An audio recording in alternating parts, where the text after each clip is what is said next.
C. Jumbo. Amen. Welcome to Satora's Black History Corner Internet Program. We are your hosts, Catherine Hunter Williams and Miss Catherine Blake. Hello, everybody. Hallelujah. Thank you for another time, my Lord. One more time Yes, to be able Lord. to give our people some information about our story.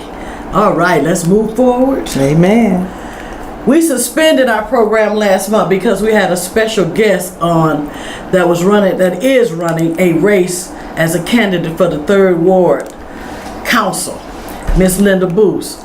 So, I'm saying this, you people that live in the 3rd Ward, on August 8th, Tuesday, August 8th, get out and vote for her. Amen. Okay, or for your candidate of your choice.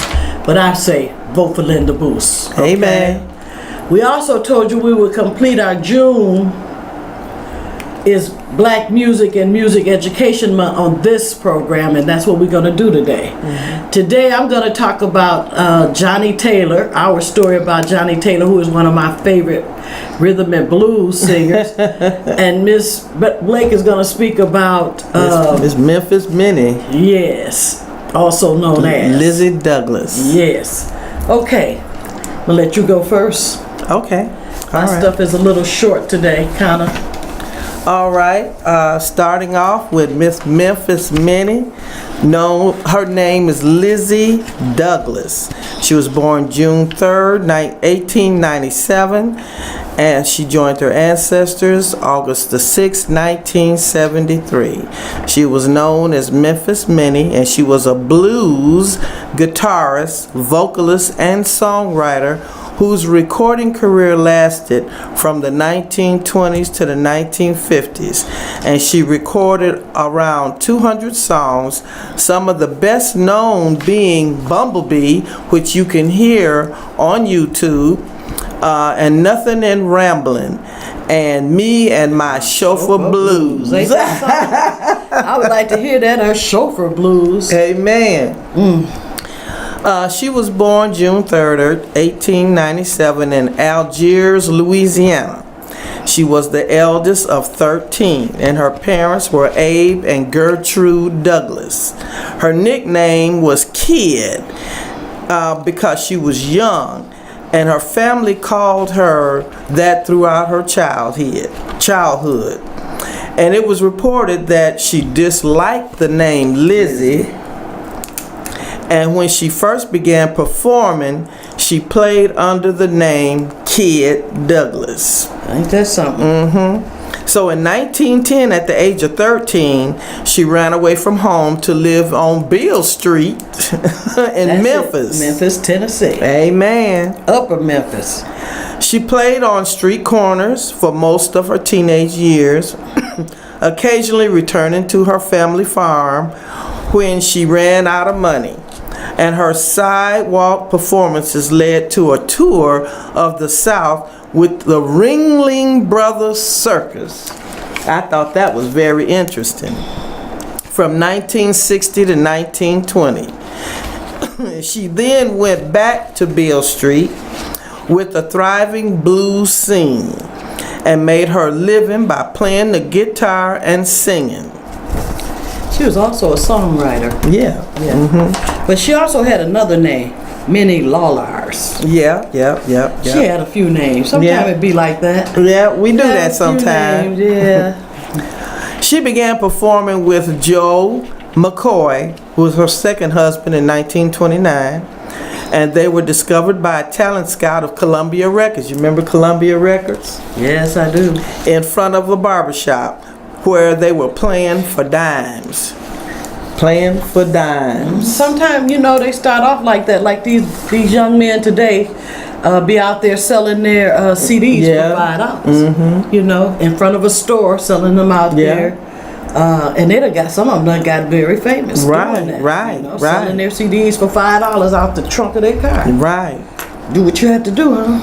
She and McCoy went to record in New York City. That was a big step. And they were given the names of Kansas Joe and Memphis Minnie by Columbia A&R Man.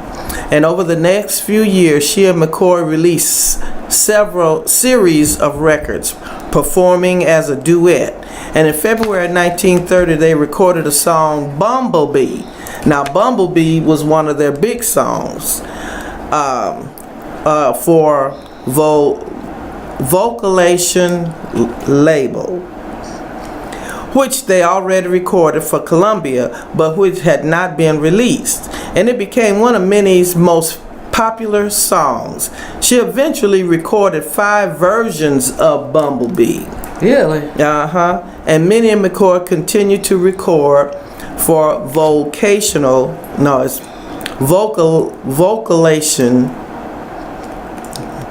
Records until August of 1934. And they recorded a few sessions for Decca. Remember Decca? Yeah. Decca Records. And their last sessions together was for Decca in September. And they divorced in 1935. So I wanted to bring this up here. Later in the 1940s, Minnie lived in Indianapolis and in Detroit. And she returned to Chicago in the early 1950s. And by the late 1940s, clubs had begun hiring younger and cheaper artists. And Columbia had begun dropping blues artists, including Memphis Minnie. And she was unable to adapt to the changing tastes. So she moved to smaller labels such as Regal, Checkers, and J.O.B. And I remember Checker Records. I remember. Yeah. That's called old school, people. So y'all got new labels out here today. Right. These is old school labels that we're talking about right now. Memphis Minnie has been described as the most popular female country blues singer of all times. Big Bill Brucey said that she could pick a guitar and sing as good as any man I've ever heard. Minnie lived to see a renewed appreciation of her recorded work during the revival of interest in blues music in the 1960s. Yeah, I'm looking at her. She did pop. Yeah. Did doo-wop. Doo-wop, doo-wop. And she was disco. Amen. She was around a while. She was an influence on later singers such as Big Mama Thornton, Joanne Kelly, and Erin Harp. She was inducted into the Blues Foundation Hall of Fame in 1980. Me and My Chauffeur Blues was recorded by, get a load of this, the Jefferson Airplane on their debut album, Jefferson Airplane Takes Off, with Sig Anderson as the lead guitarist. Can I Do It For You was recorded by Donovan in 1965 under the title Hey Guy, Dig the Slowness. And in 1929, Memphis Minnie and Kansas Joe McCoy's song When the Levee Breaks, that's another biggie, was adapted and altered lyrics and a different medley by Led Zeppelin. Ooh. And released in 1971 on their 4th album, I'm Sailing, and it was covered by Maisie Starr on their 1990 debut album, She Hangs Brightly. That is what's his name? yeah. Led Zeppelin. That's a great band. Right. That's a great band. It's been around since the late 60s, early 70s. It's a great band. What you say, John? It's a real great band. Led Zeppelin's a great band. They're from England, and they took a lot. They worked with American standards, what they call the standards, the blues and stuff. Reworked them. And they also had a different kind of instrumentation feel. Yeah. They're really. I could play the video. And they love blues. They love blues. Oh, and they would, B.B. King and others that they would also record with or whatever. They just love some blues. Well, I thought that was quite an honor. Yeah. For her, for them to and do I want to make a correction. I was not looking at Minnie Memphis.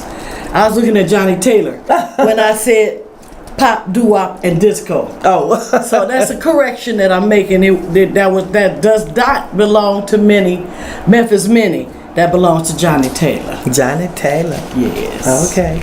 All right. We done? Yes, we are. All right. That was Memphis Minnie. Memphis Minnie. Lizzie Douglas. Also known as Kid Douglas. Kid Douglas. Lizzie Douglas. Mm-hmm. That's her original name. Kid Douglas, and also Minnie Lawlers. Mm-hmm. All right. And she was with Ringling Brothers Circus. Go ahead on, girl. That was something, the Ringling Brothers? Yeah. Okay. All right, let's move on. Let's go to my favorite, one of my favorite rhythm and blues. Johnnie Taylor. Mr. Johnnie Taylor. I love Mr. Johnnie Taylor. I could have a concert at my home with Johnnie Taylor. I know that's right. You know, I got all of his, you know, it went from reel to reel, then it went to the cassette, the big cassettes, remember that? Mm-hmm. And then it went to the little cassette, what they call cassette? Well, I had ones. You talking about the 8-track? 8-track. Yeah. Went from 8-track, then it went to the little cassettes, and now it's at CDs. And now it's iPod stuff. Yeah, right. So Johnnie Taylor, I have all, from the time I knew about him, I have all his music. A lot of it I go to Memories and get it done on, get it taped on a CD. Oh, okay. Yeah. And so I can have concerts when I want to hear me some Johnnie Taylor all day long. Okay. Sometimes his stuff is, sometimes I like to be a freak. I don't like that, but it's, you know, that's Johnnie Taylor. But anyway, his name is Johnnie Harrison Taylor, and it's spelled Johnnnie. It's not Johnnny, like a lot of people think, but that is what it's on his CDs and whatever. It's not no Johnnie Taylor. Anyway, he was born May 5th, 1934 in Crawfordville, Arkansas. And he was a 3-time Grammy-nominated American Black recording artist and songwriter who performed a wide variety of genres. That's a new word to me. That came out. That's a new word. From blues, rhythm and blues, soul, and gospel to pop, doo-wop, and disco. That's why I was correcting that, because I'm looking at Johnnie Taylor and I'm listening to her talk about Memphis Minnie, and I'm saying, well, she did that too? Okay, my mistake. Y'all forgive me for it.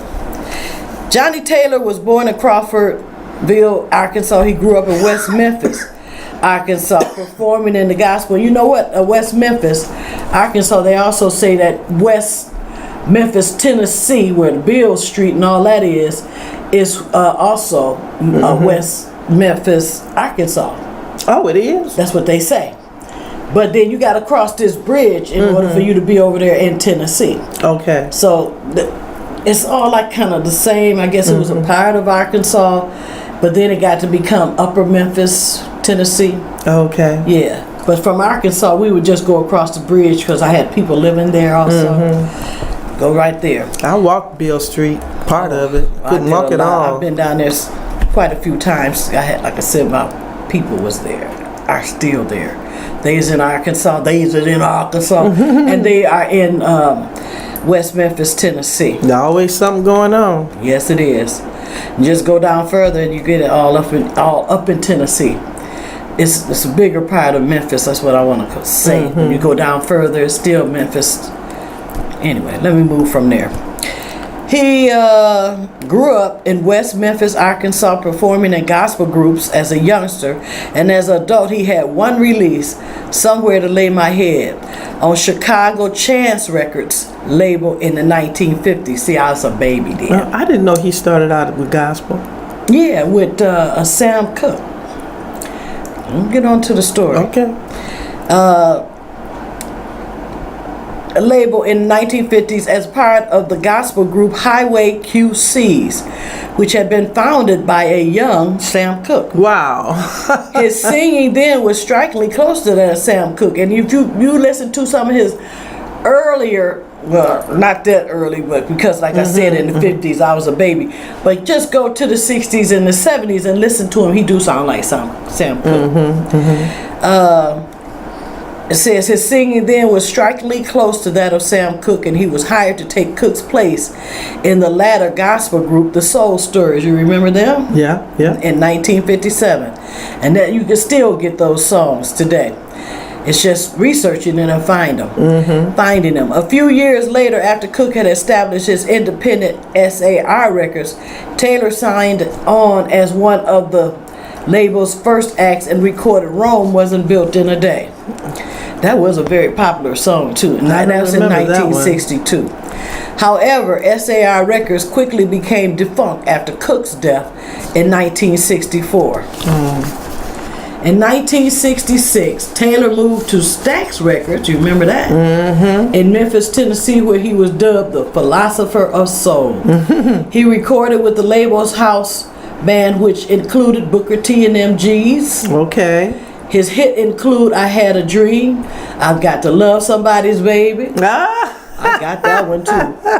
Both written by the team of Isaac Hayes and David Porter. What? See, y'all young people, I don't think y'all know nothing about that. Yeah, that's old school stuff. Isaac Hayes with his bald head. Yeah. Isaac Hayes. Yeah. And most notably, Who's Making Love to Your Old Lady?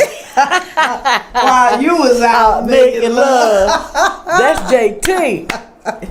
Which reached number 5 on the Billboard Hot 100 chart and number 1 on the R&B chart in 1968. Who's Making Love sold over 1 million copies. I believe it. I believe it. Because it's the truth. Yeah. You out making love to somebody else, and so who is making love to your old lady? While you out doing your thing. Because it sure is, it's still hot today. People be out doing stuff. Yes, it is. And he was awarded a gold disc in 1970. Taylor married Gurleen Rocket, and they remained married until his death in 2000. See, he knew about Who's Making Love to Your Old Lady. That woman stayed with him though. During his tenure at Stax, he became an R&B star with over a dozen chart successes, such as Jody's Got Your Girl and Gone. Yeah. Because it's the truth. Because Johnnie would be out there doing this stuff. That's what I always said. How you know that stuff unless you're doing it? How you know it unless you're doing it? Anyway, Jody's Got Your Girl and Gone, which reached number 23 on the Hot 100 chart. Cheaper to Keep Her. Yeah. Cheaper to Keep Her was that you had a lot of babies and it was cheaper to keep her. Then they had to pay all that child support and alimony. And record producer Don Davis penned I Believe in You, and that's one of my favorite. You Believe in Me, which reached number 11 on the Hot 100 chart. I Believe in You, You Believe in Me also sold in excess of 1 million copies. You would think those songs were number ones as much as they were played. And still played. And the man is gone. His son died too, the one who came up, and we always thinking, oh, they done put out some new stuff by Johnnie Taylor. And it was his son. Oh. But his son done died also. Oh. So, anyway.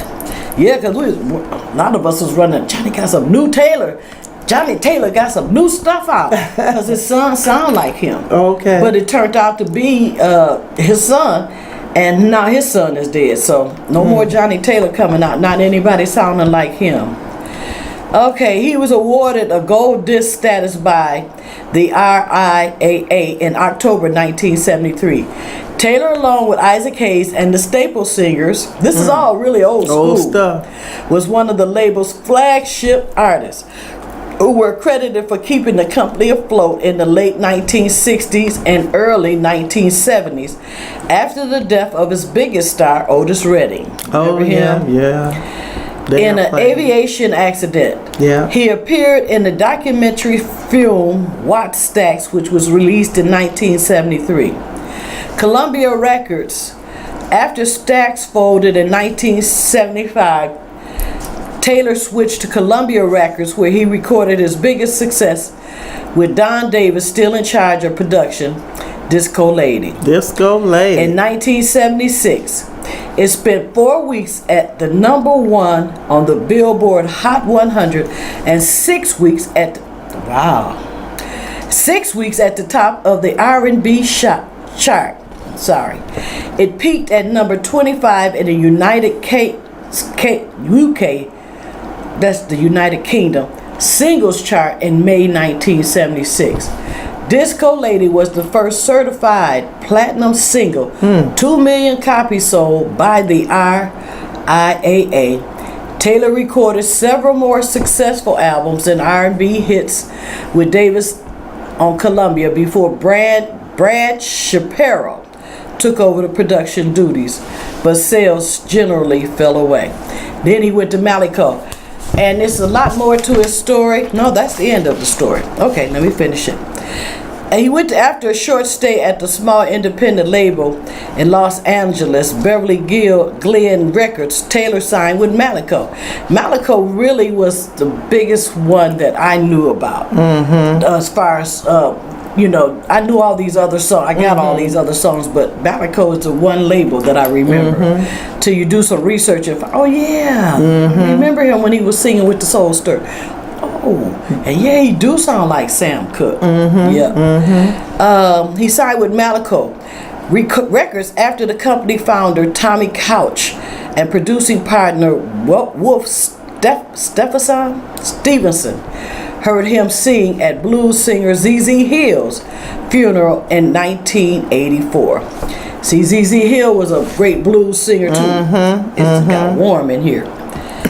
He was backed by the members of the Muscle Shoal Rhythm section, as well as in-house veterans such as former Stax keyboardist Carson Whitsett and guitarist bandleader Bernard Jenkins. Malico gave Taylor the type of recording freedom that Stax had gave him in the late 1960s and early 1970s, enabling him to record 10 albums for the label in his 16-year stint. Wow. And one of my favorite songs by Johnnie Taylor that I didn't know he had out at that time, any gospel songs, was God Is Standing By. It's awesome. And he just is like, don't be tripping. This is a nice song. You can get it. Because God is standing by. And put some love in your love life, and your love will surely glow. Those are my two favorite songs. Sometimes when I hear them, I have to play them a few times over. I got a repeat thing on my whatever that thing, CD player, and I push repeat, and I just listen to it. I get tired of listening to that one song. Johnnie Taylor died and joined the Lord and his ancestors on May 31st, 2000, at age 66 in Dallas, Texas. Johnnie Taylor was like I said, R&B, soul, gospel, blues, pop, and doo-wop and disco singer. Wow. That's our story about Johnnie Taylor. Hallelujah. And Memphis Minnie. Amen. Okay, excuse me, but I'm hot. My nose is running. And it seems like it's sweating. Maybe what I got on is a little bit too hot for the day. Or is it in here? That's you. Or I'm flashing. Yeah. I don't have no hot flashes. And I don't do that no more. It might be all this stuff I got on my head. Might be. I don't know.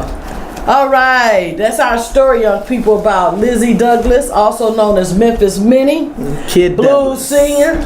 And Kid who? Kid Douglas. And Kid Douglas. And Johnnie Harrison Taylor, also known as Johnnie Taylor. Johnny. Be sure to check out our political pundit Dr. George Moss every Monday at 2 p.m. on allpointstv.com and on YouTube. In fact, all our programs is also on YouTube. Also, some of allpointstv.com programs are on Comcast Channel 17 every Tuesday evening from 8:30 to 9:30 p.m. And this program is also on there, but you have to know that he rotates the programs on Comcast. So in order for to catch us, you just got to watch the program. Amen. If you would like information about our theme song, Be Proud to Be Black, featuring Martin Luther King Jr. and Malcolm X, contact TP Productions at 810-962-3258. That's 810-962-3258. He's a young rapper. Please support him, help him with what he's trying to do. And the song is an awesome song. Just listen to it at the beginning of our program, and at the end, you'll catch some of the high points of it. Or Amen. the whole thing. I mean, it's an awesome song. if I was running for a council or something, I'd be riding down the street with that song. Amen. Especially if I'm riding in the black neighborhood. Because we got Matt Taylor elected listening to Bad Okay. by Michael Jackson.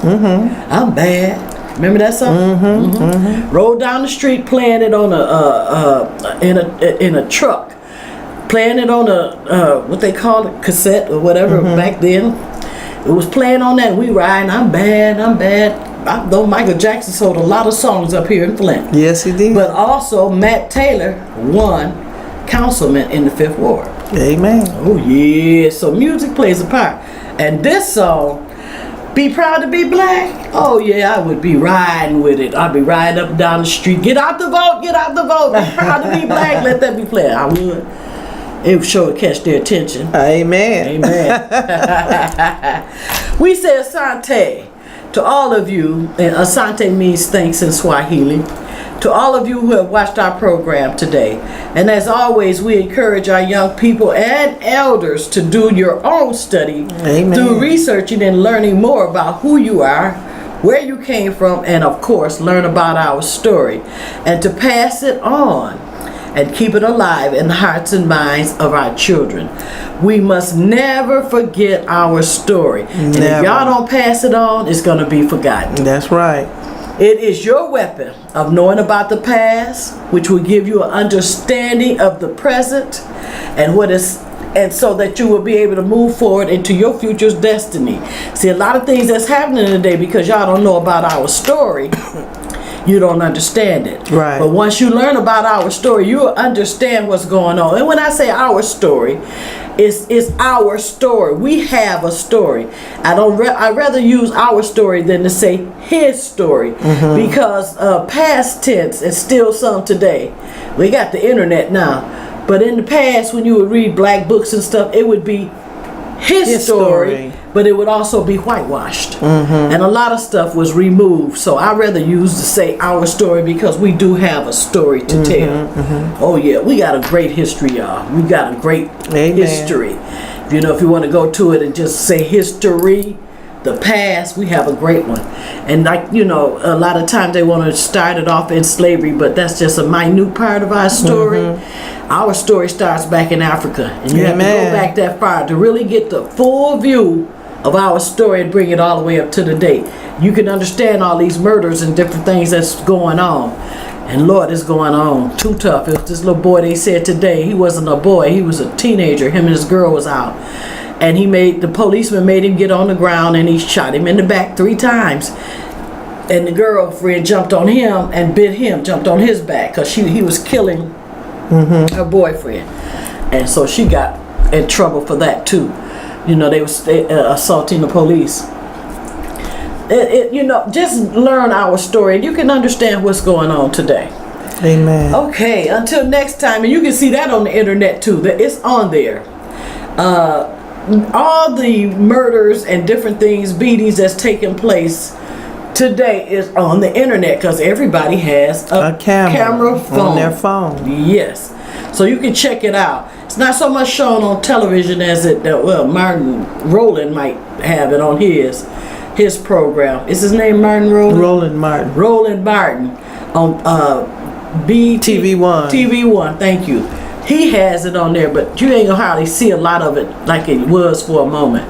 And that to me was for a purpose, and I gotta get off, because it's all by design. Just remember that, young people. Until next time, we want you to know and always remember that American blacks are a spiritually strong, beautiful, and resilient people, and that with God on our side, no one can keep us down. Love yourself, always be proud to be black, and always keep on keeping on with us.